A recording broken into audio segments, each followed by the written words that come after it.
nossos corpos que determina em última instância saúde ou doença. Então não é só saber se ela é pura ou se ela não é pura. A pureza é uma característica importante da água, mas é uma de muitas que nós vamos discutir. Então, a primeira é a pureza, mas tem muitas outras. A nossa saúde pode ser melhorada através da melhoria da qualidade da nossa água, e doenças podem ser realmente tratadas com água. Como eu disse, no Japão isso já está ocorrendo. É 100 vezes mais difícil curar um organismo enfermo que preveni-lo de adquirir a enfermidade. Essa prevenção pode ser facilitada pelo uso correto da água. Então a função desse DVD é mostrar para você que nós temos um nutriente que pode prevenir uma série de doenças quando ele for o nutriente correto, adequadamente usado. O que é um nutriente correto, adequadamente usado? Se a água estiver inadequada, não adianta tratar só do peixe. A analogia que eu estou fazendo aqui é que o peixe seria a célula e a água seria o interstício. Já que nós somos um aquário ambulante, quando as nossas células estão doentes, a primeira coisa que nós temos que fazer é verificar como é que está o interstício, como é que está a água do aquário. Então, se o peixe está doente, porque a água está contaminada, se eu quero tratar esse peixe, a primeira coisa que eu vou fazer é limpar o aquário. O limpar o aquário no ser humano significa aumentar o turnover hídrico. Ou seja, por um período eu vou utilizar mais água. Eu vou tomar 3, 4 litros de água por dia para fazer uma desintoxicação. Essa desintoxicação é feita com mais água e uma água apropriada, que nós vamos entender no desenrolar dessa palestra. Então, um peixe doente, dentro de um aquário contaminado, eu primeiro tenho que cuidar da água, para depois cuidar da doença do peixe propriamente dito. Alex Carrel ganhou o Prêmio Nobel de Medicina em 1912. Ele ganhou uma bolsa do Rockefeller Institute for Medical Research, em Nova York, e ele pegou um coração de embrião de galinha, e esse coração bateu durante 27 anos. Ele fez um estudo com o patrocínio do Instituto Rockefeller, já que ele era um ganhador de prêmio Nobel, tinha prestígio de conseguir isso, e ele conseguiu fazer um coração de galinha bater durante 27 anos. E ele provou que quem determina a idade celular é o meio ambiente onde ela se encontra. Quer dizer, ele mostrou que todo dia ele trocava a água desse recipiente. Todo dia ele trocava o soro fisiológico que alimentava esse coração. Diariamente, 27 anos seguidos, ele trocou a água do recipiente diariamente. E até que um dia ele falou, agora chega. E aí o coração, ele parou de trocar a água, o coração parou de bater. Mostrando a importância do turnover hídrico. Tá? E ele fez isso depois de já ter ganho o Prêmio Nobel de Medicina em 1912. Quais são as qualidades da água potável? Eu sei que a primeira você conhece. Eu gosto de tomar uma água pura. Claro, pureza é fundamental. E pureza inclui muitas coisas. Pureza inclui livre de contaminantes, como cloro, como flúor, que são colocados na nossa água de propósito. O cloro é colocado para matar as bactérias e o flúor é colocado, teoricamente, para ajudar a evitar cárie. Nos países de primeiro mundo, tanto o cloro quanto o flúor estão sendo abolidos. O flúor para provar que realmente as cáries começaram a cair muito antes da introdução do flúor na água. Eu não tenho tempo aqui para discutir, mas existe uma grande discussão científica se o flúor na água realmente faz bem ou faz mal. A tendência mundial, inclusive da Organização Mundial de Saúde, é mostrar que o flúor está fazendo mais mal do que bem. Então, é considerado um veneno. O cloro também é um halógeno que tem uma repercussão muito grande no corpo. Então, esses dois halógenos contribuem para muitos problemas no corpo, inclusive casos de hipotiroidismo. Porque já que o flúor, o cloro, o bromo e o iodo são halógenos, e eles são capazes de deslocar o iodo da tireoide.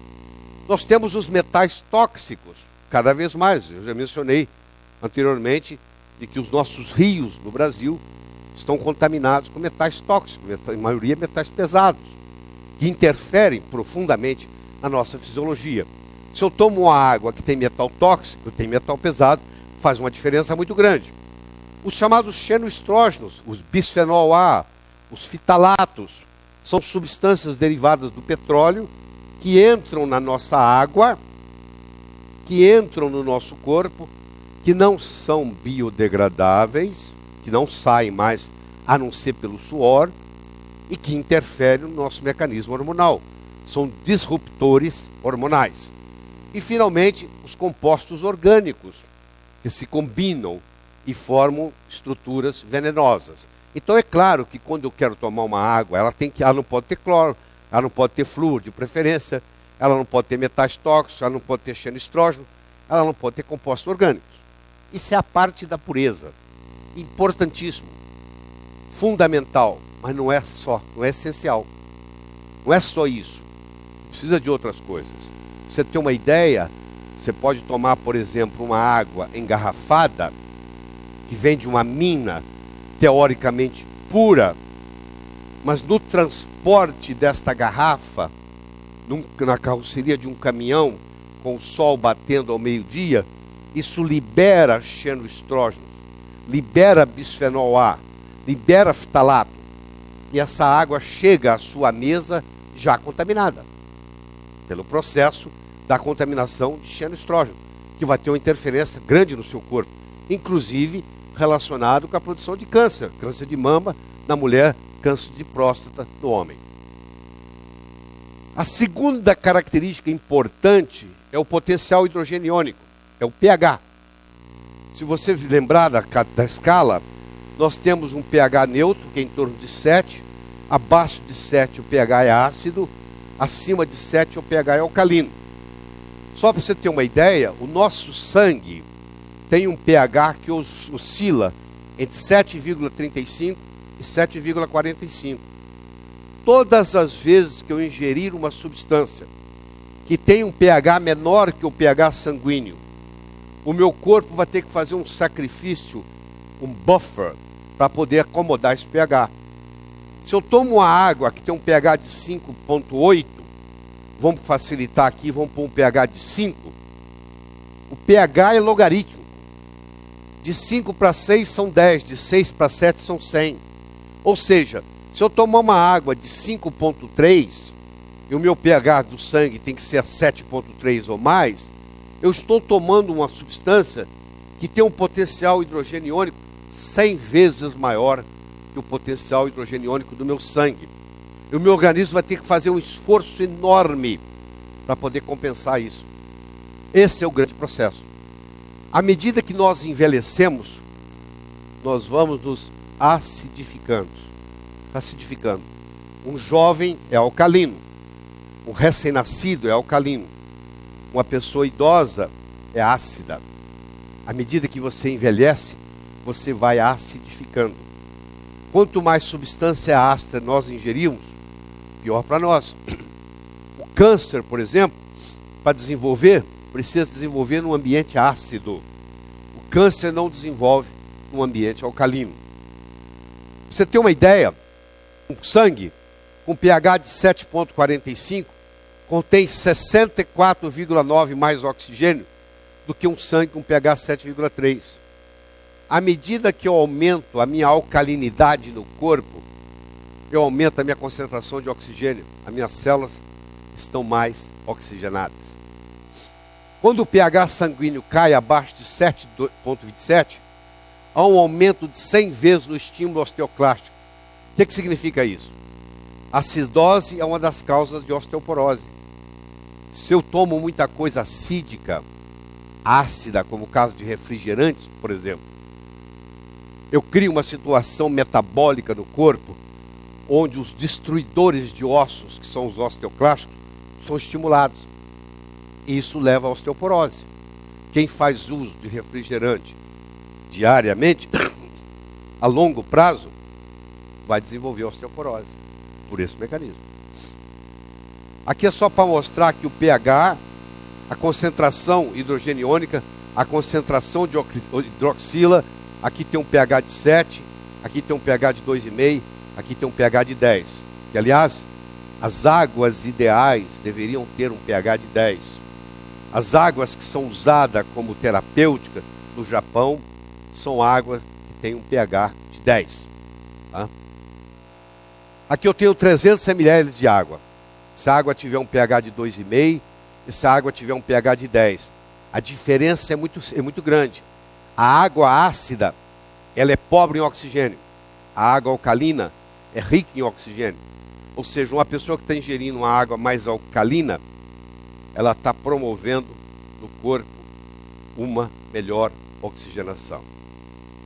Só para nós termos uma ideia, o suco gástrico tem um pH de 1,5, a pele tem um pH de 4,7, a saliva de 7,1, a célula de 7,1, o sangue de 7,4 e o suco pancreático de 8,8.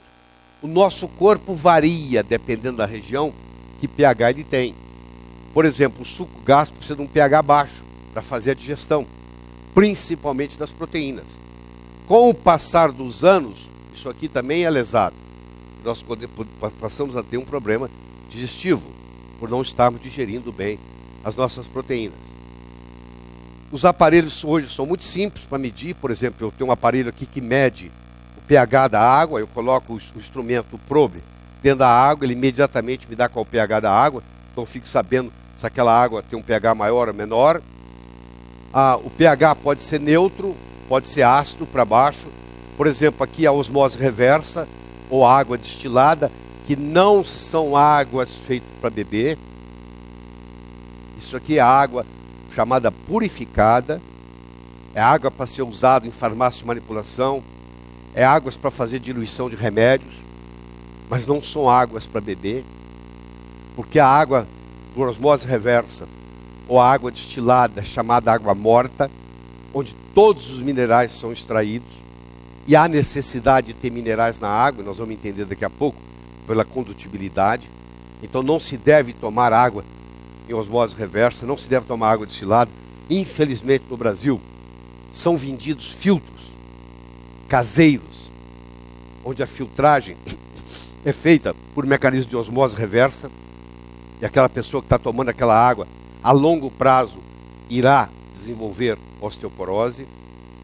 E eu tenho aqui o pH alcalino, que é difícil encontrar uma água com pH de 10, a não ser que seja uma água ionizada. Nós vamos estudar daqui a pouco o que significa. O fato é que por volta dos 45 anos de idade, começa a cair no nosso sangue a nossa concentração de bicarbonato. O bicarbonato é que mantém o nosso pH. Então nós temos uma deficiência de bicarbonato. Será que o envelhecimento causou a queda do bicarbonato? Ou a queda do bicarbonato que causou o envelhecimento? Existe uma teoria mostrando que talvez nós nos envelhecemos porque nós vamos nos acidificando. E nós nos acidificando, porque aos 45 anos, em média, nós começamos a ter uma queda desse bicarbonato. Isso aqui é fundamental, porque você vai ver gente dizer assim, não faz diferença você tomar uma água alcalina, porque quando ela chega ao estômago, o suco gástrico vai transformá-la em ácido. Que diferença faz? Então deixa eu te mostrar a diferença que faz. Quando eu ingiro uma água alcalina, e ela alcaliniza o ambiente do estômago, por um mecanismo bioquímico, reflexo, o estômago produz mais ácido clorídrico. Porque lá aquele ambiente foi feito para ser ácido. Só que o corpo humano não consegue produzir ácido clorídrico sem ao mesmo tempo produzir bicarbonato. Então o que acontece? O corpo humano produz para dentro do estômago o ácido clorídrico e produz para o sangue o bicarbonato. Por isso que quando eu faço uma ingestão de uma substância alcalina, eu acabo aumentando o meu bicarbonato no sangue, por um mecanismo reflexo. Porque o estômago não produz ácido clorídrico sem gerar bicarbonato no sangue. Então aqui, ao mesmo tempo que o ácido clorídrico vai para dentro do estômago, o bicarbonato vai para o sangue, e vai para as células, e vai para o interstício. Então este é o mecanismo. Então não é que vai para o bicarbonato vai passar, não. É que quando eu tomo uma substância com pH alcalino, eu vou promover a produção do ácido clorídrico de um lado e, consequentemente, a produção do bicarbonato de sódio do outro lado. Já falamos da importância dos xenoestrógenos aqui. Isso depende muito da distância da fonte. Se você mora em São Paulo e você compra uma água que vem de Porto Alegre, ela passou muitas horas na carroceria de um caminhão, viajando, não sei, ao meio-dia, com o sol batendo no plástico e liberando xenoestrógeno. Então, quando você está tomando uma água engarrafada, uma coisa que você tem que levar em consideração é quanto mais perto você estiver da fonte onde essa água é gerada, melhor. E outra coisa que você começa a levar em consideração a partir de agora é o pH dessa água. Porque você vai encontrar águas engarrafadas onde o pH é como se fosse um refrigerante. Você está tomando uma água como se fosse um refrigerante. A água gasificada ou carbonatada, você tem dois tipos de água gasificada. Uma que nasce já na fonte, ela já nasce com gás, isso é raro, ou é colocado sob pressão gás carbônico. Quando é colocado sob pressão gás carbônico, existe uma queda de pH. Então, se eu pegar uma água, pH de 10, e gasificá-la, o pH dela vai para 6, vai para 5. Conclusão, eu recomendo que você não gira a água com gás. Porque a água com gás, ela vai ter um pH muito menor do que aquela mesma água sem gás. A não ser que nascesse da fonte. Como eu não sei se ela nasceu na fonte, eu diria que a grande maioria não nasceu da fonte, ela foi gasificada artificialmente, então há uma queda de pH, então a recomendação é que não se tome água com gás. A água mineral da nascente, lá da montanha, ela nasce alcalina. A água térmica quente é ácida. Se você for num resort, onde tem aquelas piscinas de água quente, aquilo é uma beleza para você tomar banho. Você não pode beber daquela água. Aquela água é boa para tratamento externo, para feridas, para problemas de pele, problemas dermatológicos. Agora, a água da nascente ela é alcalina. Então essa é a diferença. Na água da nascente predomina a hidroxila negativa e na água térmica quente predomina o hidrogênio positivo. A água térmica foi feita para você banhar o seu corpo e a água mineral da nascente da montanha foi feita para você tomar. Então, são mecanismos diferentes. Todo alimento que você ingerir no seu metabolismo final gera um lixo de natureza acídica. Qualquer alimento que você comer, em geral, gera um lixo acídico, um ácido. Então, quando você toma uma substância alcalina, você está fazendo uma detoxicação dessa natureza acídica do resto do lixo dos alimentos. Nós falamos sobre pureza, nós falamos sobre pH. Eu agora gostaria de falar sobre redox. O que é redox? Redox é o poder de oxirredução da água. A água pode ser oxidante ou a água pode ser antioxidante. Vai depender do seu poder de redução, de oxirredução. O que é isso? Aqui eu tenho elétrons rodando na órbita de um átomo, e esse elétron, por exemplo, está rodando no sentido horário, esse aqui está rodando no sentido anti-horário, e eles estão equilibrados. Se eu tiro um elétron daqui, seja este ou aquele, eu faço essa estrutura ser um radical livre. E ela agora vai buscar um outro elétron de algum lugar para compensar. Então essa estrutura passa a ser um oxidante. E ela pode lesar o corpo, que ela vai desencadear reações em cadeia. Então isso acontece. Por outro lado, se eu tiver uma substância que doa elétrons, ela é antioxidante. A água antioxidante, ela doa elétrons. A água oxidante, ela rouba elétrons. Eu posso medir isso. Existe um aparelho que mede milivolt, que é o ORP, que mede. Você coloca o aparelho dentro da água e imediatamente dá lá quanto que é. Uma água, para ser antioxidante, tem que ter um redox, tem que ter um ORP negativo. E raramente se encontra isso, a não ser que você vá lá na natureza, lá na montanha, lá na nascente, mas não tem nenhuma contaminação. Então você tomar uma água que tem um ORP negativo, ela funciona como se fosse um remédio. Ela é um antioxidante. Enquanto ela está com ORP negativo, ela é antioxidante. Quando ela passa a ter um ORP positivo, ela é oxidante. Aqui, por exemplo, está a água da torneira. Aqui estão as águas purificadas. Que águas purificadas? A água desionizada, a água destilada, a água de osmose reversa. São todas altamente oxidantes. Por isso que elas não devem ser ingeridas. A água elimina toxinas. As toxinas, em geral, são positivas. E a água, sendo negativa, ela junta aquela partícula positiva da toxina e leva. Por isso que a negatividade é importante, para eliminar as toxinas. Então eu tenho a pureza, eu tenho o pH, eu tenho o redox. Vamos conversar sobre a condutibilidade.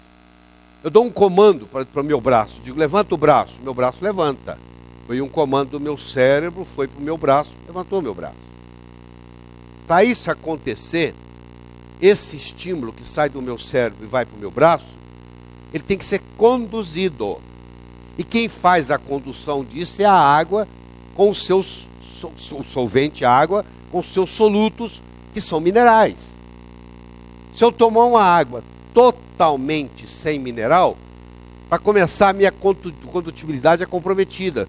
Eu fico mais lento, eu fico mais devagar, o meu raciocínio fica mais lento, porque o raciocínio é um mecanismo eletroquímico, que precisa de ser conduzido de uma célula para outra. Então, por isso que é importante eu medir a condutibilidade da água. Como é que eu meço a condutibilidade da água?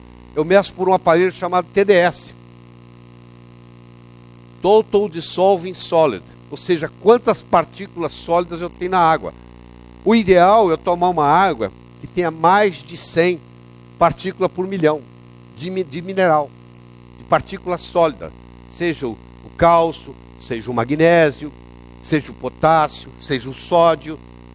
São elementos que estão ali dissolvidos, que vão ajudar, vão funcionar como íons e vão fazer a condutibilidade do fenômeno elétrico, que a água, a principal função dela é essa.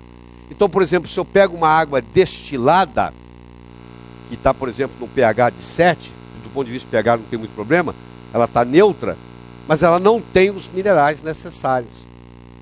Se ela não tem os minerais necessários, o que eu vou fazer? Eu vou começar a extrair mineral do osso para fazer a condutibilidade.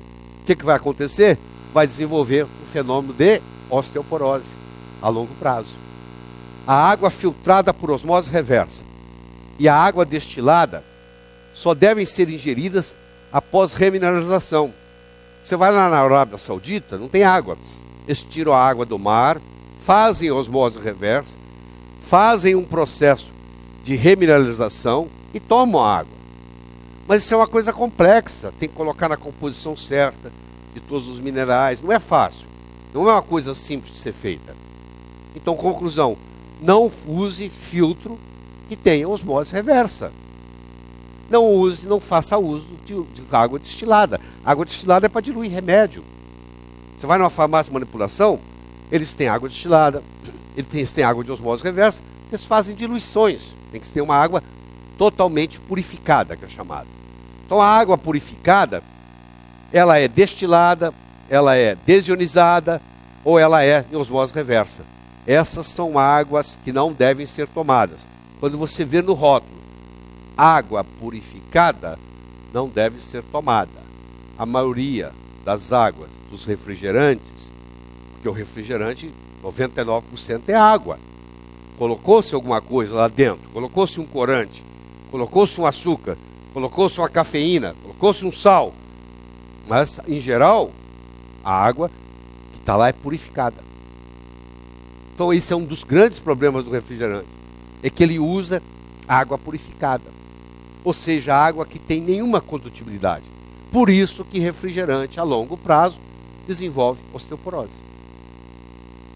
A água purificada, destilação, desonização e osmose reversa, acidifica o corpo, rouba minerais e tem um fraco poder de hidratação. E a hora que ainda tem esse aspecto ainda, não hidrata bem. Os minerais estão caindo no solo, estão diminuindo. Há uma depressão de minerais com o passar dos anos aqui. De 1910, partículas por milhão, para 2006. Ou seja, tem menos magnésio, tem menos cálcio, tem menos potássio, tem menos sódio na água. Está havendo uma diminuição. Então o que está acontecendo? Infelizmente, cada vez mais as águas vão ficando mais pobres. Porque os minerais estão sendo retirados do solo. Porque você planta coisa lá, as plantas vão tirando aqueles minerais, vão extraindo. Se não repor, vai caindo. A pureza, o pH, o redox, a condutibilidade. E agora vem a tensão superficial. Quanto menor a tensão superficial, melhor a água. Porque a água tem que ir para os capilares, ela tem que subir contra a gravidade. Se ela tem uma tensão superficial alta, ela não sobe onde ela devia ir, porque a tensão superficial segura. E com isso, às vezes, ela pode até desidratar. Tem água que é desidratante, eu sei que é difícil entender. A água não é apenas uma coleção de moléculas individuais de H2O. Em vez disso, a água em estado líquido é caracterizada por uma estrutura específica, H2O vezes N, onde N é igual ao número de moléculas de água que estão unidas. Então eu posso ter águas que estão unidas de um jeito, nós vamos ter águas que estão unidas de um outro. No caso aqui, é uma água onde tem 6 moléculas de água juntas. Isso hoje, por ressonância magnética nuclear, em inglês chamado NMR, nós podemos determinar o tamanho do cluster de uma água. A água na forma hexagonal é uma água boa. Tem estudos mostrando que esse é o ideal. É você colocar 6 partículas. Agora, se você pega uma água que tem 3, aqui tem 3, tem 4, 8 e 3, 11. Aqui tem 11 H2O. Esse cluster aqui, cria uma tensão superficial muito forte. Então a água não sobe no capilar, ela não hidrata. Então o cluster, o tamanho do cluster e a estrutura do cluster faz uma diferença. A água magnetizada tem uma menor tensão superficial. Quando você põe a água no efeito de um magneto, você muda o ângulo, aquele ângulo que eu mostrei no começo, e consequentemente você muda o tamanho do cluster, o tamanho do aglomerado. Então, a água tem que ter pureza, tem que ter um bom pH, tem que ter um redox negativo, tem que ter uma boa condutibilidade e tem que ter uma baixa tensão superficial. Essa seria a água ideal. Essa água ideal é chamada de água ionizada. Ionizar significa ganhar ou perder elétrons. No caso, ela ganhou elétrons. Ela tem elétrons para distribuir. Por isso que ela é uma substância antioxidante. Praticamente todas as toxinas do corpo têm uma carga elétrica positiva. Portanto, cargas negativas têm um papel de desintoxicante. Então, a água que tem cargas negativas, ela funciona como desintoxicante. A parte negativa da água vai se ligar à parte positiva do tóxico e vai desintoxicar do seu corpo. A água ionizada é um agente desintoxicante, além de ser 6 vezes mais hidratante que a água não ionizada. A água ionizada, ela é antioxidante, ela é alcalinizante, ela é hidratante e ela é desintoxicante. Essa é a água ideal. É a água que funciona como antioxidante, ou seja, não deixa você ter estresse oxidativo. Você toma ela 3, 4, 5 vezes por dia. Ela é alcalinizante, ou seja, à medida que você envelhece, você vai acidificando, ela rejuvenesce você. Ela tem que ser hidratante, ela tem que ter baixa tensão superficial para ela subir no capilar, e ela tem que ter a negatividade para ela fazer a desintoxicação, já que a maioria dos tóxicos tem carga elétrica positiva. O Dr. Emoto, o professor Emoto do Japão, estuda, fotografa água nas condições de microscopia de campo escuro. Ele pegou aqui uma água de nascente, fotografou, vocês estão vendo um cristal lindo. Ele pegou essa água, colocou ela para escutar heavy metal, para escutar rock and roll por 30 minutos. Ele fotografou ela novamente. Vocês estão vendo que a água está totalmente desestruturada. Essa relação rock and roll e drogas tem uma explicação através da água. Então aqui vem um outro mecanismo da água, mostrando que a água tem memória. por onde passou essa água faz uma diferença. Então ela também ainda tem esse componente energético da memória dela, que ela traz com ela. No caso aqui, escutou heavy metal, ela desestruturou totalmente, era aquela água lá, agora é desestruturada. Então você tem que tomar cuidado quando a água está desestruturada. Quando ela passou por sons que podem desestruturar a água. Então uma água potável de boa qualidade. Ela deve ter uma pureza filtrada sem retirar os minerais. Porque se eu retirar tudo, ela não tem condutibilidade. Ela tem que ter um pH pelo menos acima de 7,5. O ideal é ingerir uma água com pH 9 ou 10. Ela tem que ter um ORP, um redox negativo, para funcionar como antioxidante. Se ela tiver um ORP positivo, ela é oxidante. Ela tem que ter uma tensão superficial baixa, hidrata melhor, facilita subir no capilar mais. E ela tem que ter uma estrutura estruturada em microclusters. Ela tem que reunir em grupos de 6 moléculas de água, formando um hexágono. E ela pelo menos tomar de 6 a 8 copos por dia. E quando você está num processo de desintoxicação, você tomar muito mais. Muito bem. Isso se chama água ionizada. Então nós estamos à busca de água ionizada. Você vai ver aí, vai investigar como é que se obtém a água ionizada. Ray Kurzweil, que é o autor do livro Transcend, é considerado hoje um dos homens mais inteligentes da humanidade, se não o mais inteligente, vivo. E ele tem no livro Transcend, ele tem uma afirmação que ele diz assim: a água ionizada é uma das coisas mais simples e mais poderosas que você pode fazer para combater uma ampla gama de processos patológicos. É isso aí. Nós fizemos a volta toda e chegamos aqui. Então não é só pureza. É pureza, é pH, é ORP, é condutibilidade, é tensão superficial. Então esse é o material que eu gostaria de trazer para você sobre água. Vai fazer você refletir. Eu quero plantar uma semente aí. Agora a história fica com você. Vá para a internet, investigue, procura. E você vai ver que a água pode ser um agente terapêutico. Muito obrigado.